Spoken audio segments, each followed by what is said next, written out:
Kemudian juga di antara hal yang tidak dilarang ya, dan tidak membatalkan puasa adalah menggunakan inhaler yang buat apa? Buat orang pilek ya, orang flu, enggak ada masalah. Demikian juga tidak mengapa menggunakan Pentolin, yaitu alat bakhakh kalau bahasa Arab yang digunakan untuk orang yang kena asma. Kalau dia lagi kambuh maka dia semprot dalam mulutnya. Apakah itu membatalkan puasa? Jawabannya tidak. Kenapa? Karena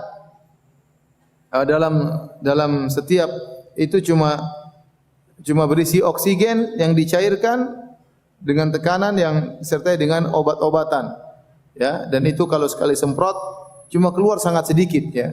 Oksigen yang cair tadi kemudian jadi gas kembali, kemudian disertai dengan sebagian obat-obatan.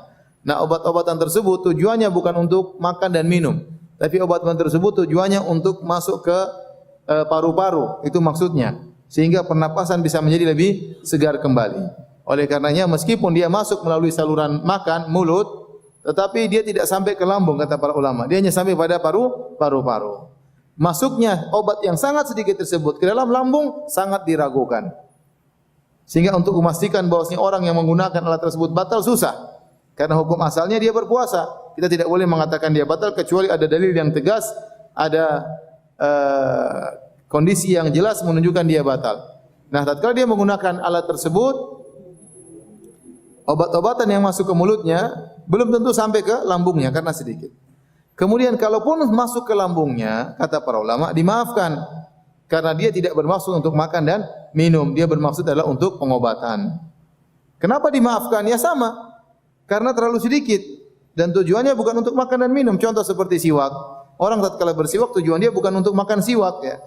Tatkala ada sisa sedikit di mulutnya, tertelan dimaafkan. Demikian juga seorang tatkala berkumur-kumur. Bukankah orang berkumur-kumur pasti ada sisanya? Jawabannya pasti ada sisanya. Kalau antum berwudu, terus antum ambil air, antum berkumur-kumur. Kalau antum berkumur-kumur dengan air 20 ml, antum berkumur-kumur, antum tumpahkan, buang, pasti masih ada sisa. Mungkin 1 ml, mungkin 2 ml. Enggak mungkin waktu ambil air, antum kumur-kumur, antum tumpahkan lagi di gelas, enggak mungkin 20 ml lagi kembali. Kecuali itu iler antum. Ya, tapi kalau airnya enggak mungkin. Pasti ada tersisa. Pasti ada tersisa. Tes. Ya. Pasti ada tersisa dan suatu saat akan tertelan. Dan tertelannya sisa tersebut sangat sedikit, dimaafkan dalam syariat. Karena bukan tujuan kita untuk minum dengan berkumur-kumur. Paham ya?